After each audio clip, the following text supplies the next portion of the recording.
Hey everybody, what's going on? If you're listening to this, you already know what it is. We're going to talk just for a little while, very short lesson. I just want to speak a few things. I'm going to say a quick word of prayer. Father, we thank you for your word. It's already blessed. And we're just going to pray that whoever's listening can receive it in the way that it's supposed to be received, according to the power of your Holy Spirit and according to your plans and purposes for their lives. In Jesus' name, amen. Very, very, very quick. Hopefully. Anyway, I don't know what's going to happen. But anyway, the title of this very short lesson that I'm going to speak today is Your Enemy is Not ...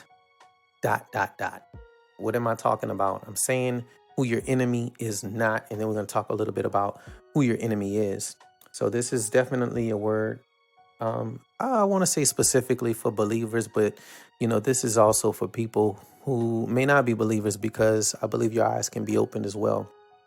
So the Bible talks about who your enemy actually is. So just to start off, I want to say who your enemy is not.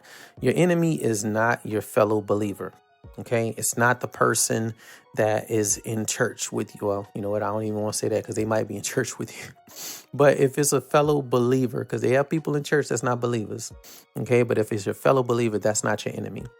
Okay, your enemy in this particular manner I want to speak about right now is the ignorance of that person. Okay, your enemy is the kingdom of darkness. Your enemy is Satan. That's your adversary. We don't want the enemy to win when we fight amongst each other, when we're at odds, when we quote unquote beefing with one another as fellow believers. Our mission is to win souls. Our mission is to create disciples. Our mission is to train those disciples after they've been converted. We're supposed to educate the body of believers. And what the enemy wants to do is cause division so that we cannot do that. We want to help develop and mature our fellow believers. Now, is there a place for us to call out false teachers? Sure. But be sure that that's what God is calling you to do, because when you open yourself up to judging people or trying to call somebody out, you better be very careful about that and make sure that you're prepared for the backlash and the warfare that comes with that. Jesus was saying that before you point out the speck in somebody else's eye, get the plank out of your own. And talking about when we're judging in general, you have to be ready for that same judgment to come back on you. It's a principle. So we got to be careful with that type of stuff. So make sure that if you're going to be calling somebody out, you better make sure that that's God telling you to do it, because it's dangerous if you're not called to have that type of authority or exercise that type of authority or those spiritual tasks, if you will. So remember that, it's also dangerous when you're trying to say that something is not God, because it just might be. Remember that God is not exclusive to you. My wife and I say this all the time, that, the way that God operates with you is not the same way that he's going to operate with everybody else. And if you think that the only way that God is going to operate and function is the way that he does it with you, you have got a spirit of pride on you that you need cast out. You need deliverance from that demon called pride, right? You cannot believe that the only way that God is operating is the way that he's operating in your life and through you. You got to remember that, when Jesus stepped on the scene, the Pharisees, they saw what he was doing, and it was something that had never been done in that way. And they said that Jesus was operating under the influence and the power of a devil. They said that about our Savior, Jesus Christ. They said that he was operating with the power of demons. Okay, so let's go to a little bit of scripture. We have 1 Peter chapter 5 and verse 8. It says, "Be alert and of sober mind. Your enemy, the devil, prowls around like a roaring lion looking for someone to devour." Your enemy is the devil. Okay, and there's something else I'm going to talk about maybe on another broadcast, if you will, about the fact that the devil is not everywhere at one time. So we also have to have an understanding that, so many things that we call the devil, when we're talking about the devil, people are referring to Satan, and he's not everywhere at every moment. So a lot of times we're giving him credit for stuff that he's not even operating in. Whole nother story. But anyway, that's your enemy, Satan. But we also have to understand that demons are in operation, and they are pretty much sent here. And I'm going to say sent here, I'm sorry. They're pretty much operating in the sense of distracting you, or basically they want to influence your life. They want to make sure that you are not focused on Jesus Christ. They want to make sure that you're not focused on your purpose and your calling. And ultimately, they just want to use you up, right? Cause destruction. But I'm saying that to say that's who your enemy is. Your enemy is not your fellow believer.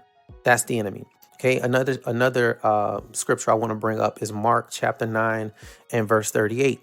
These are the disciples talking to Jesus here. He says, "Teacher," said John, "we saw someone driving out demons in your name, and we told him to stop because he was not one of us." Here we go with the believer and, Christians feeling like, this is our clique. It's our people, right? It's us.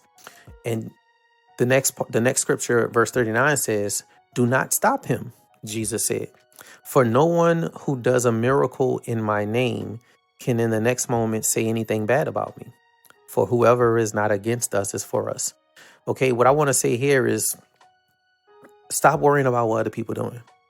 Stop worrying about these other ministries or these other quote unquote networks and cliques and all these things. People feel like if they're not with us, you know what I mean? They obviously not doing the same work, or they're not doing it right.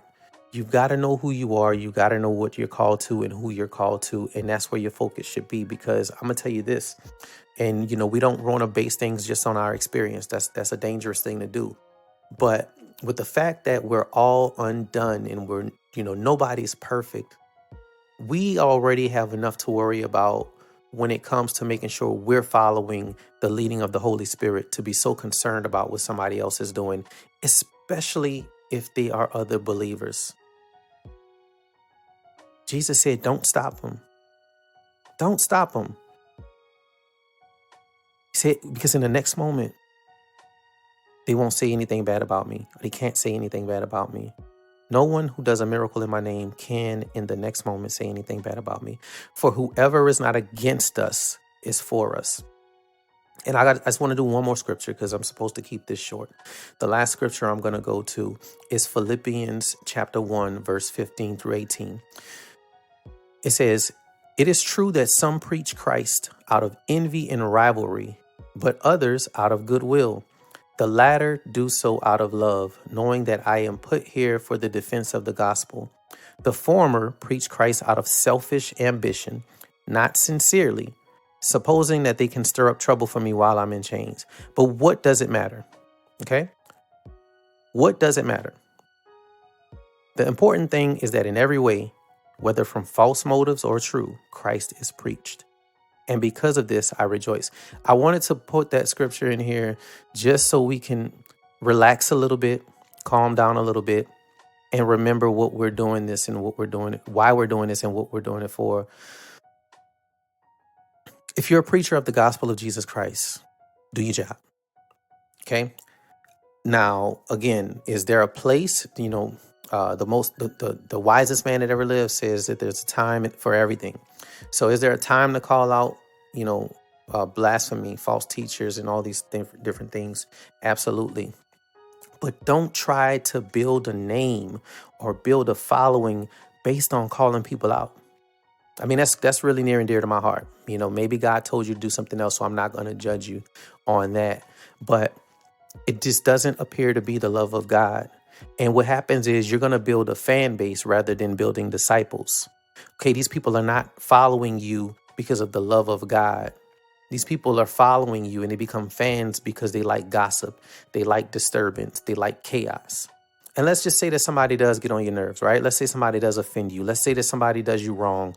Remember, it's not them. I advise you to just pray for that person. Pray that God opens their eyes. Pray that God reveals himself to them truly, because you have to understand this as well. Everybody has different perspectives. And a lot of times people think that they're doing the right thing.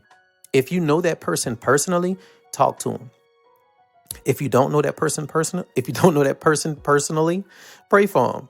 Because getting on Instagram, Facebook, TikTok, all the stuff, and shouting them out and calling them out. All that's doing is making the outsiders look at us and say, look at them Christians. And of course, they're probably not using those words, but you know what they're thinking. They're looking at us and they're looking at us like we crazy because we're making the entire body of Christ look bad when we're at odds with one another.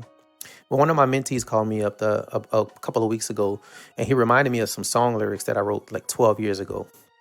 And the lyric says, don't hate the person that hates you. I know it's hard, but the enemies are the demons that use their bodies. I ain't give you the rhyming line, but I'm just saying the point there was your enemies are the demons that use the bodies of these people. I don't care if you're Christian or not. You can be influenced, and other Christians and people that's not Christians can be influenced by demonic forces, right? Even if you're a follower of Christ, you can be influenced by demonic forces. We're not going to get into any doctrine about can a Christian be possessed and all that stuff. What I'm saying is you are not above the influence, okay? You're a spirit, you're a soul, and you're a body, and you can be influenced by demonic forces, okay? You got to remember not to charge it to people if they're under the influence of a demon, because a lot of times they don't even know it. Okay. When you say, this is how I feel, be careful. Be careful with how you feel, because regardless of how you feel, the word of God is still the word of God. And we're instructed to do what God commanded. We're not instructed to do what we feel, because you're always going to feel different, right? I don't necessarily like what the Bible says about how I'm supposed to treat people that do me wrong, but it's what God says. So if I confess that I'm a believer of the Bible and this is my standard of living, that's what I'm supposed to follow. Do I mess up? Absolutely. Have I messed up? Absolutely. I've still sinned and I've done some crazy things, even as a believer, even as a person that has been a minister of the gospel of Jesus Christ. I still did some things that I look at and be like, bro, what in the world were you thinking? Like, you know better than that. But, nonetheless, the word of God is the word of God, and it is what it is. So that's what we have to go by. So, in summary, what I would say, is forgiveness is a command. And if you want to be like Christ, the way that you claim you want to be like Christ, then you have to forgive people.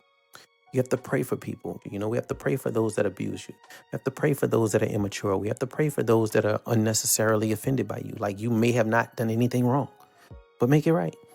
Pray for those that are ugly towards you. Pray for those that are gossiping about you. Pray for those and believe God for change. If God's power can't change a person, then what can? You know what I mean? You have to put to practice what you say you believe that the word of God is saying for every single situation. Remember that we're stronger together, y'all. We can't do this without one another. When you have been living for quite some time, and even as a believer, you sometimes don't want to be around people. You be like, bro, I could definitely just sit in solitude, sit in peace, stay at home, not worry about nobody, mind my business, don't say nothing to nobody. But that's not what God has designed for us to do. God has made it to where I need you and you need me. God has made it to where, you might have a gift to be able to organize, or you have a gift to lay hands and heal. You have a gift to prophesy, but you'll realize that it seems like those gifts that you have don't work for you. Let me say that again. The gifts that God gave you don't ever work for you. You have to go somewhere else and receive that gift from somebody else. And the gift that they have don't seem like it works for them over their lives, but you could come do the same thing that they're doing for them and it'll work. So God has kind of set this thing up and rigged it to where we really need one another. So let's just get it together. Don't think that you're better than anybody else. Don't think that you're insignificant. Just remember, we all need one another, and your brother, your neighbor is not your enemy. It's the spirits and the demons that are influencing the lives of people that are out here trying to cause division. So be blessed in Jesus' name. I hope that this was informative. I hope that this was a blessing for you today. Maybe today is a day that you needed to hear something like this. So be blessed in Jesus' name.